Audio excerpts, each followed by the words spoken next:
बिस्मिल्लाहिर्रहमानिर्रहीम, अस्सलाम वालेकुम।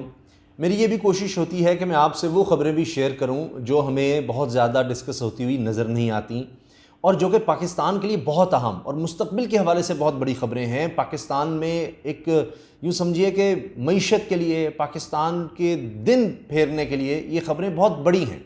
मिसाल के तौर पर एक बहुत बड़ी ख़बर ये है कि एक बहुत बड़ी कंपनी है, दुनिया की रियल इस्टेट कंपनी, दुनिया की बड़ी जो कंपनीज़ हैं उनमें से एक है ये। उसने पाकिस्तान में $1.5 अरब इन्वेस्ट कर दिए हैं। $1.5 अरब, ये तकरीबन 250 अरब रुपया बनता है। जी हाँ, 250 अरब रुपया। $1.5 अरब, $1.5 बिलियन। और ये इस्लामाबाद में रियल इस्टेट में इन्होंने इन्वेस्ट किए हैं। पूरी तफसील मेरे पास है और आप ख़ुद भी इस चीज़ को चेक कर सकते हैं कितनी बड़ी बात है। अब जब यहाँ पर डेवलपमेंट होगी तो उससे तो और ज़्यादा इन्वेस्टमेंट आएगी और ज़्यादा रोज़गार के मौके पैदा होंगे। ये कितनी बड़ी चीज़ है। अब ये है जी, renowned international real estate developer हैं जिन्होंने $1.5 अरब इन्वेस्ट किए हैं। यह है China Pakistan investment corporation, CPIC। ये London based real estate investment firm है। ये लंदन बेस्ड कंपनी है, लंदन की कंपनी है, जिसने 2,70,00,000 स्क्वायर फीट का इलाका ख़रीदा है इस्लामाबाद में। अंदाज़ा लगाएं आप, 2,70,00,000 स्क्वायर फीट का। और ये $1.5 अरब की ये इन्वेस्टमेंट से इन्होंने ये हासिल किया है और ये काफ़ी अरसे से इसकी कोशिश कर रहे थे। अब डिटेल्स ये हैं कि ये कंपनी बरतानिया की कंपनी है। इसने इस्लामाबाद में लग्जरी ब्रांड के हवाले से ये इन्वेस्टमेंट की है। ये है दियार होम्स और ये पाकिस्तान में first resort style community develop कर रहे हैं ओवरसीज़ पाकिस्तान इसके लिए ख़ास तौर पे। और ये इनके स्पोक्स पर्सन ने इस हवाले से मज़ीद जो चीज़ें बताई हैं, क्योंकि इतनी बड़ी कंपनी है, उनके तर्जुमान भी हैं, वो कह रहे हैं जी कि ये हम अपनी जो इन्वेस्टमेंट है इसको मज़ीद बढ़ाना चाहते हैं पाकिस्तान में और इसको और मजबूत करना चाहते हैं और इसी सिलसिले में हमने ये इन्वेस्टमेंट की है। और अब वो ये कह रहे हैं कि ये हम प्राइम लोकेशंस पाकिस्तान में ढूंढ रहे हैं जिसके हवाले से हमने इन्वेस्टमेंट की है। और वो कह रहे हैं कि 3 साल लगे हमें ये इन्वेस्टमेंट करने में, चूँकि स्ट्रिक्ट रेगुलेटरी क्राइटेरिया था, रेगुलेशंस बड़ी सख्त थी और वो मीट करते हुए, चीज़ें पूरी करते हुए हमें इतना वक्त लग गया। खैर, अब ये $1.5 अरब की इन्वेस्टमेंट हो चुकी है पाकिस्तान में। आगे कितनी इन्वेस्टमेंट आने वाली है, मैं सिर्फ एक ऐलान आपको बता रहा हूं जो बरतानिया ने किया है। बरतानिया की तरफ से ऐलान कर दिया गया है कि पाकिस्तान में बरतानिया ने जो सरमायाकारी की हद मुकर्रर की हुई थी पिछले 2 साल में, उसको 3 गुना कर दिया है और अब $1.5 अरब कर दिया है कि अगर बरतानिया से कोई फर्म, इसी तरह से कोई इन्वेस्टमेंट कंपनी जिस तरह यह आई है, ये इन्वेस्ट करना चाहती है पाकिस्तान में, तो अब $1.5 अरब तक पाकिस्तान इन्वेस्ट कर सकती है। 3 गुना बढ़ा दिया है उसकी मिकदार को। और अब ये देखिए उसकी हद को बढ़ाने का मतलब क्या है कि पहले कोई भी कंपनी उसने बरतानिया से पाकिस्तान में इन्वेस्ट करना चाहती है तो वो यूँ समझिए कि यानी 50 करोड़ पाउंड से ज़्यादा इन्वेस्ट नहीं कर सकती। रिस्ट्रिक्शंस थी, वो देखते हैं कि ये किस लिए पैसा मुल्क से बाहर जा रहा है। पाकिस्तान भी इस तरह की रिस्ट्रिक्शन, एक लिमिट लगाई हुई है कि किस मुल्क में आप जा रहे हैं, क्या क्या इन्वेस्ट करना चाहते हैं, उस मुल्क में मईशत की सूरत हाल क्या है, वहाँ पर इतना पैसा इन्वेस्ट करना भी चाहिए, नहीं करना चाहिए। मुल्क की तरफ से इतना पैसा वहाँ पर जा रहा है, चाहे मुल्क की फर्म का है, लेकिन फिर भी बाहर तो जा रहा है। तो अब उसकी हद 3 गुना करना, इसका मतलब है कि मुस्तक़बिल में पाकिस्तान की मईशत को बड़े बड़े इदारे, बड़े बड़े मालिक, बड़ी बड़ी फर्म्स बहुत बेहतर देख रहे हैं। अब इसीलिए किया है कि कई कंपनीज़ यहाँ पर ज़्यादा इन्वेस्ट करना चाह रही होंगी, तो हुकूमत की तरफ नज़रें थीं कि भाई आप ये लिमिट बढ़ाएं। तो करते करते 2 साल के अंदर अंदर अब ये 1.5 यानी $1.5 अरब लिमिट हो चुकी है सरमायाकारी की पाकिस्तान में। अब इसी की एक और कड़ी, जो बाहर से तरसीलात ज़र आ रही हैं, उसमें भी रिकॉर्ड बन चुका है।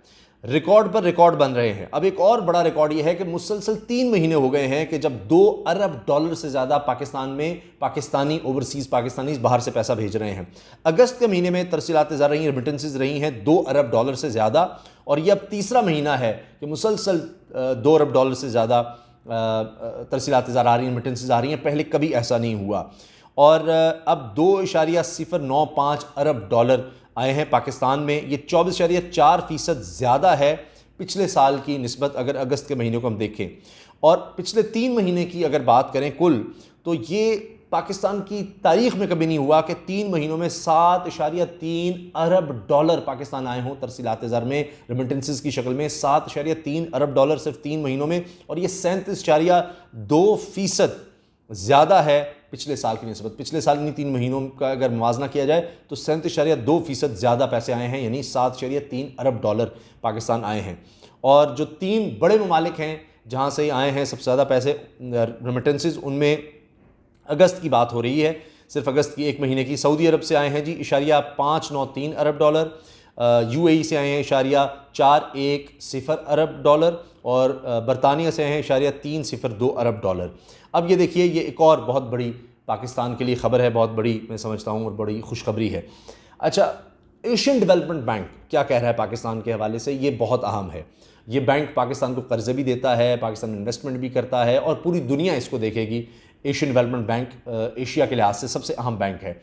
अब ये जो प्रोजेक्शंस कर रहा है, पेशगोई कर रहा है 2021 के बारे में, ये कह रहा है कि 2021 में पाकिस्तान में महंगाई कम होगी, अब की निस्बत महंगाई कम हो जाएगी, और ये 7.5% पर आ जाएगी। जो एशियन डेवलपमेंट बैंक की नई रिपोर्ट आई है उसके बारे में आपको बता रहा हूँ। और एशियन डेवलपमेंट बैंक कह रहा है 2021 में पाकिस्तान का खसारा भी कम हो जाएगा, और इंपोर्ट्स देख रहे हैं, वो कह रहे हैं कि कम हो रही हैं, और एक्सपोर्ट को बढ़ता हुआ देख रहे हैं। कर्ज़ों की तादाद भी अगले साल कम होती देख रहे हैं। एशियन डेवलपमेंट बैंक का ये कहना है कि अगले साल कर्ज़ों की तादाद भी पाकिस्तान में कम हो जाएगी। पाकिस्तान की मईशत में बेहतरी नज़र आ रही है, हर लिहाज से बेहतरी नज़र आ रही है, ये बहुत बड़ी बात है। और साथ ही ये भी कहा जा रहा है कि ज़र मुबादला के ज़खायर भी बढ़ेंगे अगले साल। अभी 20 अरब डॉलर पर पहुँच चुके हैं तकरीबन अल्हम्दुलिल्लाह, और अगले साल ये और बढ़ेंगे। ये एक बहुत बड़ी खबर है। सोने के ज़खायर भी पाकिस्तान में बढ़ गए हैं, 20% में इजाफा हुआ है, और 3.04 अरब डॉलर पर ही पहुँच गए हैं। ये एशियन डेवलपमेंट बैंक कह रहा है, और अब इनके माहिरीन होते हैं जो सब चीज़ें देख रहे होते हैं। ये भी बात दुरुस्त है कि पाकिस्तान के अलावा दीगर जो एशिया के ममालिक हैं, साउथ एशिया के ममालिक हैं, उनकी कारकर्दगी वो पाकिस्तान से भी बेहतर देख रहे हैं। बहरहाल पाकिस्तान के हवाले से अल्हम्दुलिल्लाह वो कह रहे हैं कि मईशत में अगले साल काफ़ी बेहतरी आएगी। और अब भी ये देखा गया है कि जो अंदाजे थे उनसे बेहतर पाकिस्तान की मईशत परफॉर्म कर रही है, और अल्हम्दुलिल्लाह जिस तरह से वबा से पाकिस्तान अल्लाह के फजल व करम से तेज़ी से निकल रहा है। अब एक और रिपोर्ट है ब्लूमबर्ग की, ये भी बड़ा मशहूर इदारा है। ब्लूमबर्ग कह रहा है कि पाकिस्तान में जो सोचा जा रहा था उससे दुगनी तेज़ी से मईशत बहरान से निकली है, और दुगनी तेज़ी से पाकिस्तान में हालात बेहतर हुए हैं। जैसे सोचा जा रहा था कि वबा के ख़ात्मे के बाद इस तरह से रिवाइवल होगा, बेहतरी आएगी, उससे दुगनी तेज़ी देखी गई है। हर सतह पर वो कह रहे हैं, ज़्यादातर बड़ी चीज़ों में कह रहे हैं, सीमेंट सेक्टर में वो कह रहे हैं 38% ज़्यादा सेल्स हुई हैं। कार की सेल्स दोबारा से अब बढ़ी हैं। बहुत अरसा पिछले कई महीनों में बड़ी तबाही थी कार सेल्स में। और इसी तरह से इसके अलावा ये भी कहा जा रहा है कि तेल की खपत भी बढ़ी है, और साथ ही साथ लार्ज स्केल मैन्युफैक्चरिंग, ये एक बहुत बड़ी बात है कि लार्ज स्केल मैन्युफैक्चरिंग यानी बड़े पैमाने पर जो पाकिस्तान में चीज़ें बनती हैं, बड़ी बड़ी इंडस्ट्रीज़ हैं, और उनमें भी बेहतरी देखी गई है, और काफ़ी अरसे के बाद ये हुआ है कि इसमें भी बेहतरी आ रही है। अच्छा, और साथ ही ये बात आई है कि अब ये जो कार सेल्स हैं वो दोबारा 10,000 सेल्स पर चला गया है, यानी इसका ग्राफ, तो ये बहुत अच्छा है। तकरीबन वबा से पहले वाले दौर में आ चुका है। कार की जो इंडस्ट्री है उसके बारे में बात हो रही है। होम अप्लायंसेस भी ऊपर गई हैं, और ये तो मैंने आपको ब्लूमबर्ग की रिपोर्ट दे दी। अब चंद चीज़ें मैं आपके सामने और रखना चाह रहा हूँ जो मेरे ख़्याल से बहुत ज़रूरी और बहुत अहम हैं पाकिस्तान में इंडस्ट्रियलाइजेशन के हवाले से। अब एक तो ये कि पाकिस्तान में इंडस्ट्री अल्हम्दुलिल्लाह देखा जा रहा है कि दोबारा से बेहतरी की तरफ आ रही है। इसमें रावी रिवर फ्रंट अथॉरिटी, अच्छा, इसका एक तो क़याम लाया गया, अब उसका संगे बुनियाद भी रख दिया गया है। रावी रिवर फ्रंट का जो इलाका है उसमें किस तरह से डेवलपमेंट होगी, उसकी चंद चीज़ें मैं आपको बता दूं, क्योंकि अब हाल ही में इमरान खान साहब ने Ravi river front urban development project का संगे बुनियाद रखा है, और इसकी नुमाया खसूसियात बताई जा रही हैं कि दरियाए रावी में शामिल होने वाले गंदे नालों पर ट्रीटमेंट प्लांट इसमें लगाए जाएंगे, माहौलियाती उसूलों के मुताबिक तामीर करदा state of the art park होगा, पब्लिक ट्रांसपोर्ट होगी। ये जदीद शहर एक बनाया जा रहा है, और इससे पहले हम इस्लामाबाद की ही मिसालें देते थे, लेकिन अब ये चीज़ भी नज़र आ रही है। ब्रिटिश एयरवेज़ ने लाहौर के लिए भी फ़्लाइट्स शुरू कर दी हैं। ये लाहौर के लिए, पंजाब के लिए बहुत बड़ी खबर है। लाहौर से सीधा बरतानिया की और बरतानिया से सीधा लाहौर की फ़्लाइट्स। अच्छा जी, इसके अलावा लाहौर रिवर फ्रंट अथॉरिटी के बारे में मैं आपको बता दूं कि इसमें 46 किलोमीटर पर मुहित झील बनाई जा रही है, 3 बैराजेस बनाए जा रहे हैं, 6 वाटर ट्रीटमेंट प्लांट्स हैं, 3 घने जंगल बनाए जा रहे हैं, कसीर मंजिला इमारत होंगी, 18 लाख हाउसिंग यूनिट होंगे। इसमें knowledge city, health city, commercial city, innovation city, sports city, commercial city, ये सब कुछ इसमें रखा गया है। और ये अब एक जदीद शहर पाकिस्तान में बनने जा रहा है और इसका संग बुनियाद इमरान खान साहब ने रख दिया है। इंडस्ट्रियलाइजेशन के हवाले से मैं आपको बता दूं, डेवलपमेंट का एग्रीमेंट साइन हो गया है और रशकई स्पेशल इकोनॉमिक जोन अब बनने जा रहा है। और ये जनाब प्राइम मिनिस्टर हाउस में ये सेरेमनी हुई है। China road and bridge construction company इसमें शामिल है और ये दूसरा स्पेशल इकोनॉमिक जोन है फैसलाबाद के बाद। और इमरान खान साहब इस पर खुश बहुत नज़र आ रहे हैं। वो कह रहे हैं कि अब ये दूसरा फेज सी पैकेज शुरू हो गया इंडस्ट्रियलाइजेशन का, जिसमें इंडस्ट्री लगेगी और जिसमें रोज़गार के मौके बहुत ज़्यादा पैदा होंगे।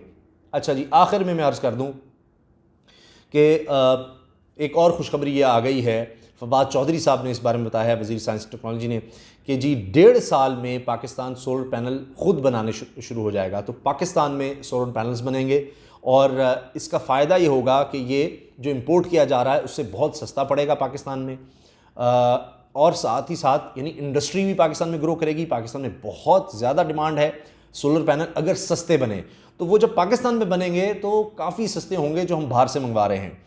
और फिर यह है कि जो लोग अफोर्ड कर सकेंगे वो अपने घर पर ख़ुद बिजली बना रहे होंगे। और अब बैटरीज़ में भी पाकिस्तान आगे जाकर खुद कफ़ील होने वाला है।